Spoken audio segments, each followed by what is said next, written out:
Mais il y a des décisions qu'il faut qu'on donne. Vous savez, il y a un an qu'on s'est retrouvés. Il y a un an que des gens ont pris des risques et ont eu des menaces de mort. En 2013, ce que nous avons perdu. Moi, j'ai perdu. Je le sais. Ce que j'en dis aujourd'hui, je le sais encore. Fondamentalement, vous savez, c'est simple. La GIE est souveraine. Si elle décide aujourd'hui que la coordination partira, et d'autres viendront. Parce que, franchement, moi je vous le dis, la main sur la conscience, j'en ai ma claque des accusations serrées. Je ne comprends pas comment les peuples ne peuvent pas s'unir et mener une lutte. À chaque fois, c'est toujours nous qui trouvons toujours des choses à dire sur nos frères. Je le dis parce que, prenez le cas de la partie politique.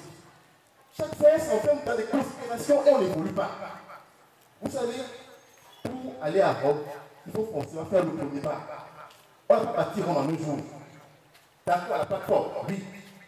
Mais dites-moi, les 23 000 Syriens, c'est vraiment rien pour nous. C'est vraiment rien pour nous. Aujourd'hui, les 20 000 francs représentent 66% de notre salarial par rapport au dernier salaire de la République. 66%. C'est vraiment rien pour nous. Non, je pense que fondamentalement, on dit que tu l'as tout à l'heure. 14 francs CFA. 14 francs CFA. On vient en débit. Nous sortons de nos poches pour faire des choses. On ne réclame pas ça. Si on n'a pas le minimum de considération, le minimum de respect pour ce qui se passe, et qu'on estime que des gens vont souvent sérieux, je voulais le dire parce que fondamentalement, pour nous, ce n'est pas forcément une joie que de subir des choses. Mais si on pense sur nous, de supporter et d'être devant, c'est parce qu'on a une conviction solide. Nous ne sommes pas là pour juger les gens. Moi, je ne le fais pas. Vous comprenez? On ne le fait jamais. Nous avons une conviction. Tous ici, que nous sommes, nous avons une conviction. On n'est pas appelé à avoir les mêmes idées, mais on fait en sorte que nous puissions harmoniser notre point de vue et avancer. Si parmi nous, des enfants, 70 ans qu'ils ont franchi, ce n'est pas notre problème pour l'instant. Ce qui nous réunit, c'est de faire en sorte que les travailleurs de Boulay aient une vie améliorée et qu'on avance. On parle des budgets autonomes. Le 21 janvier 2013, quand on a créé la synergie, la première action a mené le 4-6 mars. Vous savez pourquoi? Parce qu'on a pris le temps de faire des études, de rechercher les arguments qui peuvent amener le gouvernement à franchir. Vous pensez que si on avait commencé le 22 janvier à la synergie, on aurait la révolution qu'on a eue? Vous pensez que si on avait fait la synergie le 22 janvier et que le 22 on lance une grève, on aurait eu un mouvement là? Il faut essayer de faire des choses à temps. Moi, je ne suis pas un bon en grève, je ne suis pas un bon en guerre et la coordination. Nous essayons de faire les choses en se basant sur ce qui est scientifiquement prouvable et en faisant en sorte d'avoir le maximum de mobilisation et de ralliement. Camarades, c'est important. Je peux comprendre la frustration de chacun. Je le suis aussi. Mais la frustration ne fait pas un leader. Un leader, c'est celui qui arrive à prendre les décisions de manière calme. C'est ça un leader. Donc, camarades des budgets autonomes, je peux vous dire une chose. On a parlé de commission de budget autonome, c'est vrai. Mais comment voulez-vous qu'on ait attaqué des gens si nous ne savons pas comment ça fonctionne? Pour la santé, on le sait. On peut en parler, mais est-ce qu'il n'est pas la seule dans cette histoire-là? Il y a d'autres secteurs aussi, du Togo, du Togo et tout ça. Il faudrait qu'on ait des armes pour toujours avancer ensemble, pas de manière séparée. Je crois que nous devons prendre notre part en conscience. Sincèrement, excusez-moi de m'être un peu emporté, mais j'estime que pour mener une lutte, on a besoin d'avoir les éléments essentiels au moins pour pouvoir lutter.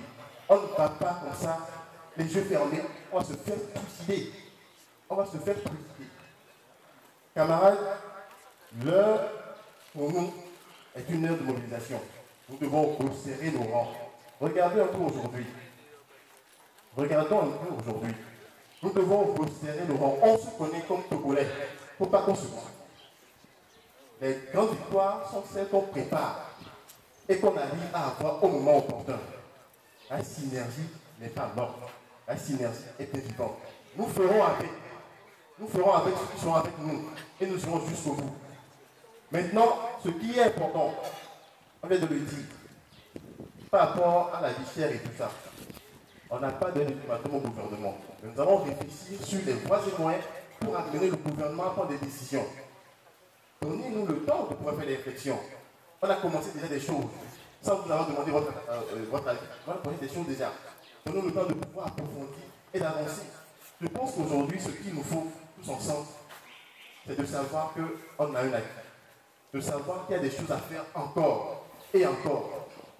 En une année, on a obtenu, et je le dis, je ne suis pas forcément fier, mais je le dis, aucune centrale, aucune organisation syndicale n'a obtenu ce que nous avons obtenu en une année. Alors ça veut dire que si nous restons mobilisés, nous pouvons encore aller loin.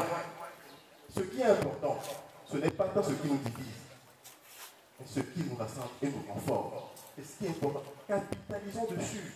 Excusez-moi, la calomnie, le papaté, tout ça, c'est mon histoire. Voyons nos forces, voyons nos faiblesses, réglons nos faiblesses, prenons sur nos forces et avançons ensemble. Ce n'est qu'à ce prix-là que nous pouvons amener les travailleurs togolais à un état d'épanouissement avancé. Sinon, si on doit chaque fois revenir dans nos petites querelles, dans nos allusions, tel a fait ci, tel a fait ceci. Vous savez, le jour où on ne sera plus de la conviction qu'on avait, je ne pense pas qu'on viendrait. Moi, je ne viendrai pas rester ici et avoir honte de moi. Je tiens à ma dignité, je tiens à ma fierté. Donc, ce qui est important, ils l'ont dit, ceux qui sont là, ceux qui sont là, ceux qui ne sont pas là, pourvu qu'on ait une conviction initiale, on va avec. Ceux qui sont avec nous, qui sont pour nous, seront toujours là. Ceux qui ne veulent pas, on ne va pas les forcer à venir. Je suis désolé. On fait avec. Camarades, travailleurs, de grâce, l'heure n'est plus à ressasser les amertumes, non. L'heure à se dire d'avancer. Trouvons les solutions pour avancer ensemble et pour réussir. La plateforme n'est pas épuisée, c'est pour ça qu'on est là. C'est pour rappeler au gouvernement que la synergie est toujours là. Parce qu'il croyait un peu de temps qu'ils ont réussi à nous faire disparaître. C'est une erreur. C'est pour leur dire qu'on est toujours là. Et comme a dit quelqu'un, il faudrait qu'à la prochaine Assemblée Générale, il faudrait qu'on puisse venir avec d'autres personnes. Que nous allons convaincre d'autres personnes. Et qu'on sera plus mobilisés qu'avant. Je pense que c'est le message fondamental, fondateur que nous devons avoir.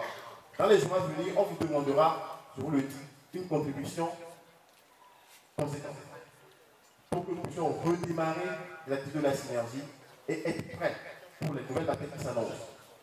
L'échéance est janvier. Les bulletins de paie. Il faudrait que nous soyons alertes pour voir si les 20-30 000 vont figurer dessus. C'est fondamental. C'est aussi une échéance. Donc, il ne sert à rien de courir. Il faut partir. Sur ce, camarades, salut.